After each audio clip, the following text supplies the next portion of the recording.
d'abord dire que cette soirée, elle ressemble à Rav Asimov. Se dégage de notre assemblée tant de chaleur, tant d'amour, tant de bonté. Je crois que c'est un vrai bonheur d'être là.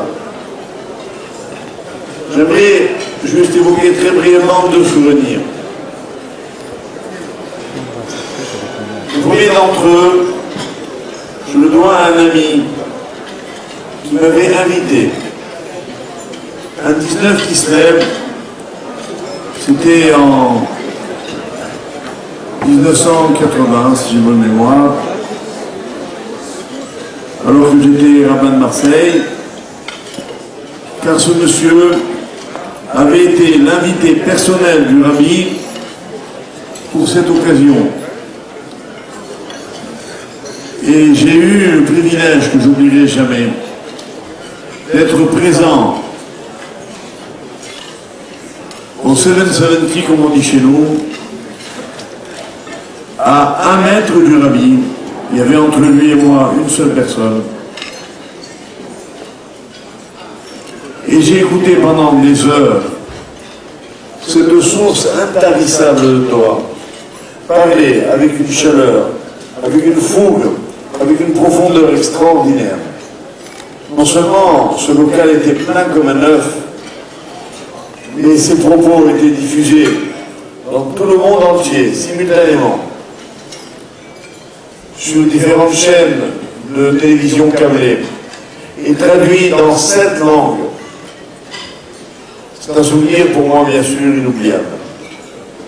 Et j'ai cru à ce moment-là comprendre et connaître un peu mieux le rabbi, à qui d'ailleurs, excusez-moi, ça vient de revenir, c'était en 1986, j'ai donc resitué précisément l'événement, et je lui ai demandé alors une beracha personnelle pour une option que je devais prendre dans ma vie. Et tenez-vous bien, ce qui donnera, si c'était nécessaire, peut-être que de ma part, c'est oui un témoignage. La personne qui avait soutenu le rabbi, qui avait donné à ce moment-là plusieurs millions de dollars, était un monsieur qui habitait Genève. Et il m'avait demandé de l'accompagner pour demander au rabbi si j'étais d'accord, s'il était d'accord du moins, que j'accepte de me rendre à Genève pour diriger cette communauté alors. Alors que, bien sûr, ce monsieur était un grand donateur. Alors que le rabbi savait pertinemment qui il était. Je lui ai posé ma question. Mon autre thème qui venait de ce monsieur. On aurait pu imaginer qu'un seul instant, il y ait ce qu'on appelle une équia, une tendance à la subjectivité. Le rabbi ne m'a pas dit d'aller à Genève. Il m'a juste dit un mot qui aujourd'hui résonne dans ma tête plus que jamais. Ça fait 22 ans. Il m'a dit « Kol ha'inyanim yhiyu mutzlachim » tu réussiras ce que tu feras. Et bien évidemment, cette beracha, je l'ai gardée dans mon cœur et je l'ai toujours réactualisée. Mais je voudrais évoquer un deuxième souvenir. Quand je suis arrivé à Paris et que j'ai connu le Rav Asimov, j'ai estimé, et je le lui ai dit, que c'est celui qui, parmi tous les éminents rabbinim de France, de la mouvance Lubavitch, qui a incarné le mieux l'esprit du rabbi, c'est-à-dire un dévouement total, sans aucune revendication d'aucune nature, au service de la communauté et à l'intérieur de la communauté. Voilà pourquoi les maîtres rabbins, notamment en France, se sont parfaitement intégrés au tissu communautaire, sans jamais le moindre problème, à la satisfaction totale de tous les responsables communautaires. D'ailleurs, tous ceux qui sont là ce soir témoignent de cet état d'esprit. Et j'aimerais dire au propos du Rav Asimov que je l'ai aussi connu à l'hôpital, quand quand il a été très gravement atteint.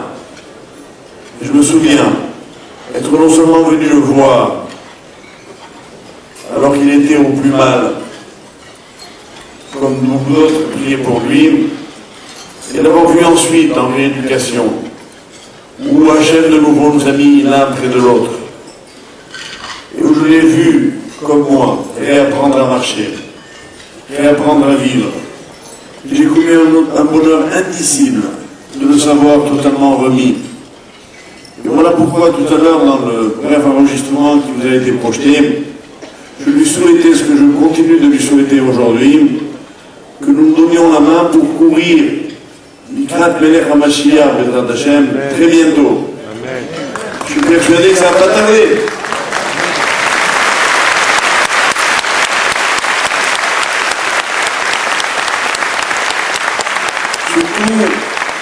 Surtout si ce soir vous vous lâchez tous. Surtout ne vous retenez pas. Je crois que le Rav s'est donné sans compter. Que peut-être c'est ce que l'on a entre autres en commun.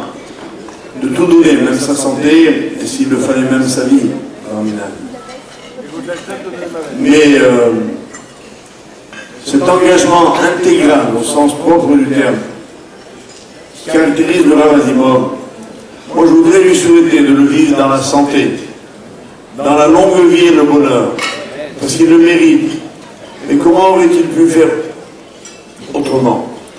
Sans la rabbinite qui, discrète, comme ici à une échetraille, l'a accompagné, soutenu, toutes ces années difficiles et ces années de bonheur, sans ses enfants chez Ifriou, qui suivent la voie de leur père et qui font exactement ce que lui a fait. Donc je crois que tout ça, ça ne s'improvise pas. C'est un hommage qu'on vient rendre au Rav d'abord, et voilà pourquoi je suis tellement heureux de pouvoir le faire, pour ces raisons que j'ai pris le temps de vous indiquer. Et surtout, je n'oublie pas que le Rav a besoin de notre soutien, de continuer.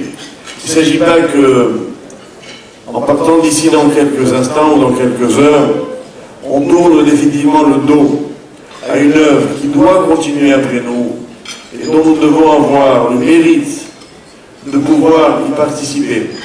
Voilà pourquoi, à mon tour, très modestement, je voudrais bénir tous ceux qui ont déjà participé, qui ont reçu ces objets, dont je voudrais dire à, je crois que c'est M. Benmerli qui les a présentés.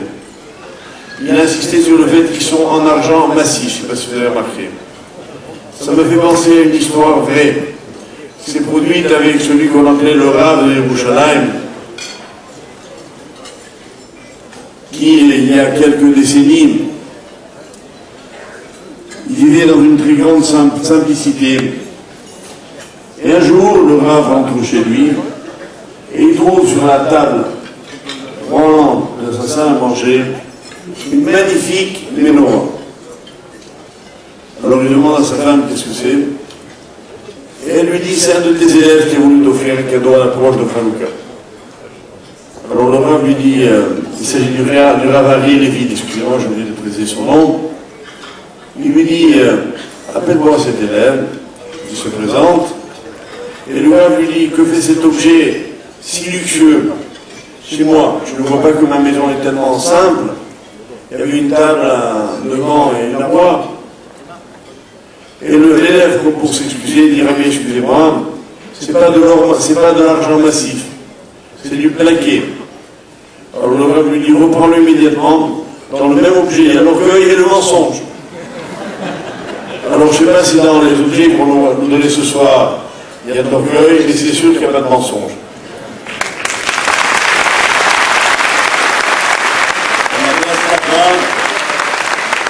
Je vais demander au Rav l'autorisation de vous quitter dans quelques minutes, car bon prochain, notre programme est toujours aussi chargé, bon prochain.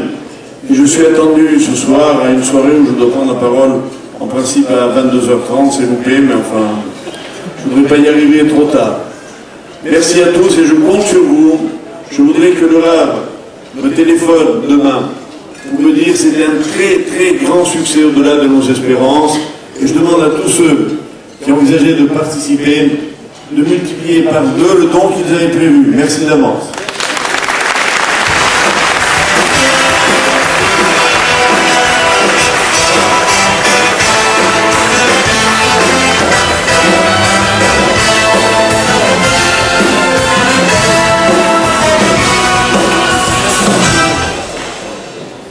Merci au Rav Yosef Chaim Sitruk, que Akadosh Baruch Hu lui accorde Arichut Yamim Veshanim Tovot, une longue vie, une bonne santé, qu'il continue à servir sa communauté jusqu'à la venue de Mashiach Tzidkeinu.